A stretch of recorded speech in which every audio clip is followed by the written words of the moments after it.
Hello दोस्तों, मैं हूं सोमनाथ और आप सबका स्वागत करता हूं मेरा चैनल गार्डन नॉलेज में। दोस्तों, आज की इस वीडियो में मैं आपको बताऊंगा कि आप बरसात के वक्त अपने गुलाब के पौधों को किस तरह से ख्याल रखेंगे ताकि आपको इस वक्त बहुत ही अच्छा रिजल्ट मिल सके, आपका पौधा बहुत ही अच्छी तरह से ग्रोथ कर सके और साथ ही इसमें अच्छी तरह से फ्लावरिंग भी हो।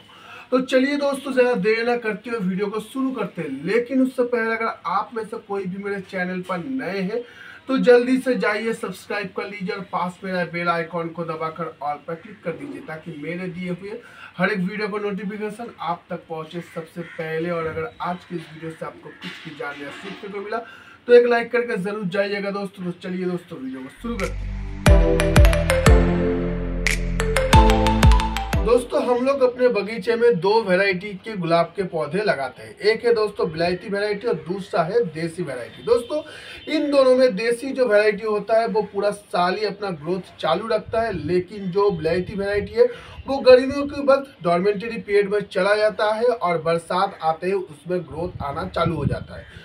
तो बरसात एक ऐसा मौसम है जिसमें हमारे दो तरह के गुलाब के पौधे ही अपने ग्रोथिंग स्टार्ट करता है और बहुत ही अच्छी तरह से ग्रोथ लेता है बाकी समय के मुकाबले। लेकिन इस वक्त हमारे इन पौधों में कुछ दिक्कत होता है। तो उनमें से जो पहला दिक्कत है दोस्तों, इस पर फंगस हमला। दोस्तों, इस पर फंगस हमला कई तरह से होता है। तो सबसे पहला जो फंगस हमला का जो जगह है इसका वो है जड़ की जगह। जड़ों में आप देखिएगा दोस्तों, बरसात के वक्त बहुत सारे घास फूस वगैरह उग आता है। साथ ही आप लोग जब इसे गार्डन में रख रहे हैं तो कई तरह के आसपास की जो पौधे होते हैं आपका, उनका पत्तियां आकर इनकी जड़ों में भी गिरता है और वो सड़ना शुरू हो जाता है। बरसात के वक्त पत्तियां वगैरह बहुत ही तेजी से सड़ जाता है और सड़ने के बाद उसमें फंगस आ जाता है। तो आपको हमेशा ध्यान रखना होगा अपने पौधों की पॉट में, ताकि इसमें किसी भी तरह का जो सूखे पत्ती वगैरह ना गिर पाए। साथ ही इसके अंदर घास फूस भी आपको जमने नहीं देना होगा, क्योंकि उससे आपकी जो पौधा है उसकी जड़ों में फंगस हमला हो जाता है। उसके लिए आप सबसे पहले तो इनके जड़ों से घास फूस वगैरह हटा दीजिए। देखिए दोस्तों, मेरे इन पौधों की जड़ों में भी देखिए थोड़ा बहुत घास फूस वगैरह आया है। इनको रेगुलर बेसिस पर उखाड़ कर फेंकने के बावजूद भी बरसात के बाद बहुत ही तेजी से ये सब ग्रो होता है। तो आपको बरसात के बाद इसका खास ध्यान रखना होगा। तो चलिए पहले तो हम इनकी जड़ों को साफ कर लेते हैं। दोस्तों, हमने अपने हर एक पौधों की जो जड़ है उनको साफ कर लिया है। और अब हम क्या करेंगे दोस्तों, अब हम ले लेंगे थोड़ा सा पानी। लगभग यहाँ पर 250 ml पानी है इसके अंदर, और इसमें हम लगभग यहाँ पर 1 टेबलस्पून इस तरह से फंगिसाइड ले लेंगे। दोस्तों, मैं यहाँ पर सैफ इस्तेमाल कर रहा हूँ, आप बेबिस्टिन वगैरह भी इस्तेमाल कर सकते हैं। जो भी आपके पास है फंगिसाइड आप उसका इस्तेमाल कर सकते हैं। इस तरह से आप इसका घोल बना लीजिए और लगभग हफ्ते में एक बार आपको इसको देना है। जिससे क्या होगा, आपके पौधों की जड़ों में जो फंगस वगैरह आएगा वो नहीं आएगा और आपकी जो पौधा है इसका जड़ भी पूरी तरह से स्वस्थ रहेगा। क्योंकि दोस्तों, पानी लगातार बरसने के बाद आपके पौधों में जो ये फंगस वगैरह है वो घर कर लेता है और साथ ही आपके पौधों की जड़ों में भी उसका इफेक्ट पड़ता है। साथ ही आपका जो पौधा है वो भी खराब होना चालू हो जाता है। तो इसीलिए आपको हफ्ते में एक बार इस तरह से फंगिसाइड पानी में घोलकर आपके हर एक पौधों में देना चाहिए, ताकि आपके पौधों की जो जड़ है ये फंगस से बचा रहे और आगे चलकर आपकी पौधों की किसी भी तरह से कोई दिक्कत ना हो। अब चलते हैं दोस्तों इसकी टॉप की तरफ। तो अब चलते हैं दोस्तों इसकी टॉप की तरफ कि आप इसके टॉप के पोर्शन को फंगस हमले से किस तरह से बचाएंगे।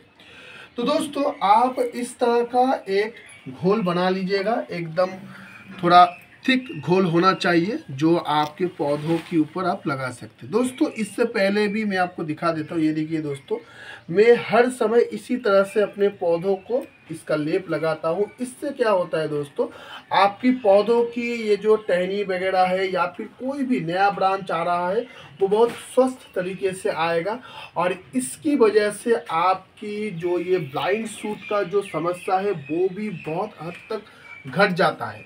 साथ ही फंगस हमले से भी आपका पौधा बचा रहेगा। आप क्या करेंगे, इस तरह का घोल बनाएंगे और एक इस तरह की ब्रश ले लीजिए और पूरा एकदम आपके जितने भी पौधे हैं उनमें इस तरह से आप लगा दीजिए। इससे आपकी पौधों की जो ये ब्रांच वगैरह है, जो ये शाखाएं हैं, ये सब बहुत ही स्वस्थ रहेंगे। इनमें किसी भी तरह का कोई फंगस हमला नहीं होगा और इससे बहुत सारे कीड़े मकोड़े भी आपके इस पौधे से दूर रहेंगे। तो चलिए दोस्तों, पहले तो हम पूरा एकदम ये लेप वगैरह इसमें लगा लेते हैं। तो दोस्तों आप देख सकते हैं कि मैंने पूरी तरह से इस पर लेप लगा दिया है। दोस्तों इस तरह से आपको हर महीने एक बार करना होगा, इससे आपका पौधा बहुत ही स्वस्थ रहेगा। दोस्तों आप लोगों की घरों में जो भी ये गुलाब के पौधे हैं, ये जो भी बाहर रहते हैं शेड एरिया के बाहर, वहाँ पर जिस दिन बारिश नहीं होगा उस दिन भी आपको अपने गुलाब के पौधों में पानी का स्प्रे करना ही होगा। दोस्तों गुलाब के पौधों में आप लोग अगर हर रोज सुबह शाम पानी का स्प्रे करेंगे तो आपका गुलाब का पौधा बहुत ही स्वस्थ रहेगा, साथ ही इसकी जो ग्रोथ है वो भी बहुत ही बढ़िया होगा। दोस्तों आप मेरे इन पौधों को देख ही सकते हैं कि इनमें ढेर सारे ग्रोथ आपको दिखाई देगा, ढेर सारे नया नया ब्रांचेस आ रहा है, ये भी आपको दिखाई देगा। दोस्तों हर रोज अगर आप सुबह शाम इस पर पानी का स्प्रे करेंगे ऊपर की पत्तियां वगैरह ब्रांच वगैरह में, तो आपको इससे ब्लाइंड शूट वगैरह से भी छुटकारा मिल जाएगा। क्योंकि ब्लाइंड शूट वगैरह होता ही है इसलिए कि इस पर नमी कम होता है, तो इसीलिए उस वक्त ब्लाइंड शूट हो जाता है। तो नमी की बहुत ज़्यादा ज़रूरत होता है हमारे गुलाब के पौधों में, तो इसीलिए अगर नमी को आप बरकरार रखेंगे तो इसमें ब्लाइंड शूट वगैरह को जो प्रॉब्लम है वो भी आपकी गुलाब के पौधे में नहीं रहेगा। साथ ही उसमें से आपको ड्राई बैक भी देखने को ज़्यादा नहीं मिलेगा, इससे आपका पौधा भी बहुत ही स्वस्थ रहेगा।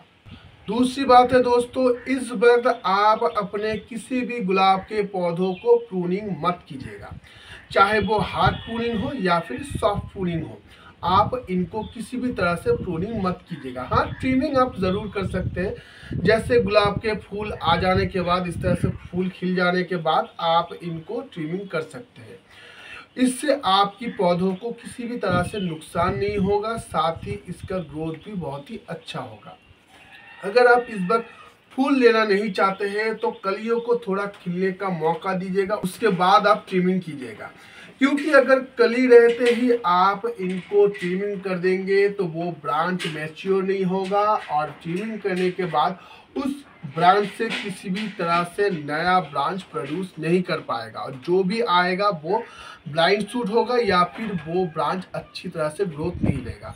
तो इसीलिए आप इस तरह से थोड़ा सा खिलने दीजिएगा कलियों को, उसके बाद आप ट्रिमिंग कीजिएगा, तो ये जो ब्रांच है ये पूरी तरह से मैच्योर हो जाएगा और आगे चलकर इसमें से आपको नया नया ब्रांच भी मिलेगा। दोस्तों इसी के साथ आप अपने पौधों में हफ्ते में एक बार फंगिसाइड का स्प्रे ज़रूर कीजिएगा, ताकि इनकी पत्तियों में किसी भी तरह का फंगस हमला ना हो। बरसात के वक्त हमारे पौधों में और एक दिक्कत आता है, वो है दोस्तों, जैसे ही बरसात आता है हमारे पौधों में नया नया ब्रांच प्रोड्यूस होना शुरू हो जाता है। जैसे देखिए इस तरह नया नया ब्रांच आना शुरू हो जाता है, और इनकी जो ये नया नया पत्तियाँ आता है इनमें माइट्स और थिप्स का हमला बढ़ जाता है। वो यहाँ पर आकर इस पत्तियों को रस को चूस लेता है, जिससे हमारा पत्तियाँ खराब हो जाता है और धीरे धीरे हमारे प्लांट पर भी इसका इफेक्ट पड़ता है। तो इसके लिए आपको पेस्टिसाइड का इस्तेमाल करना होगा। दोस्तों मैं कॉन्फिडर का इस्तेमाल करता हूँ, ये माइट्स और थिप्स के ऊपर बहुत ही अच्छा काम करता है। इसे आप 1 लीटर पानी में 2 ml मिला लीजिएगा और अपने हर एक जो पौधा है उसमें अच्छी तरह से स्प्रे कर दीजिएगा, लेकिन शाम के वक्त स्प्रे कीजिएगा, सुबह के वक्त कभी भी इसका स्प्रे मत कीजिएगा। और इसका एक बार स्प्रे करने के बाद 48 घंटे बाद फिर से आप इसका स्प्रे कीजिएगा। अगर 2 बार आप इसका स्प्रे कर दीजिएगा तो लगभग 15 दिनों के बाद आपको इसमें फिर से स्प्रे करना होगा। आप देखिएगा इसके स्प्रे करने के बाद आपके हर एक पौधा बहुत ही स्वस्थ रहता है, साथ ही इसमें माइट्स और थ्रिप्स का हमला भी पूरी तरह से रुक जाएगा। इस तरह से अगर आप इसका इस्तेमाल करेंगे तो अब चलते हैं दोस्तों फर्टिलाइजर की तरफ। दोस्तों आप बरसात के वक्त अपने पौधों में किस तरह का फर्टिलाइजर देंगे? सबसे पहले तो मैं ये कहूँगा कि आप घर में जो लिक्विड फर्टिलाइजर तैयार कर रहे हैं वो आप इस पर देना इस वक्त बंद कर दीजिए पूरी तरह से। खासकर किचन वेस्ट लिक्विड कंपोस्ट और मस्टर्ड केक का लिक्विड कंपोस्ट इस वक्त आप इसको मत दीजिएगा।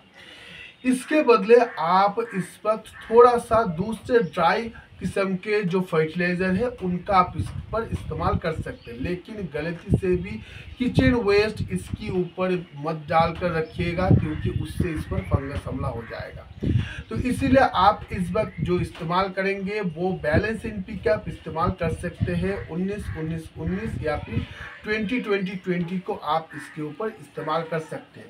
इसी के साथ आप इस्तेमाल कर सकते हैं दोस्तों डीएपी। मैं इस वक्त इस पर डीएपी का दाना इस्तेमाल करता हूं, क्योंकि इसमें नाइट्रोजन और फास्फोरस रहता है, जिससे हमारे जो ये पौधा है ये ग्रोथ बहुत ही अच्छी तरह से लेता है। और बरसात के वक्त डीएपी जो है वो बहुत ही अच्छी तरह से डिजल्व होता है, डिजल्व होकर हमारे पौधों को अच्छी तरह से मिल जाता है, क्योंकि आप इस वक्त लगातार बारिश होता है। तो दोस्तों आप इसमें जो बैलेंस एनपीके देंगे वो लगभग महीने में एक बार आप इसको दे सकते हैं, साथ में डीएपी भी आप इसको महीने में एक बार दे सकते हैं।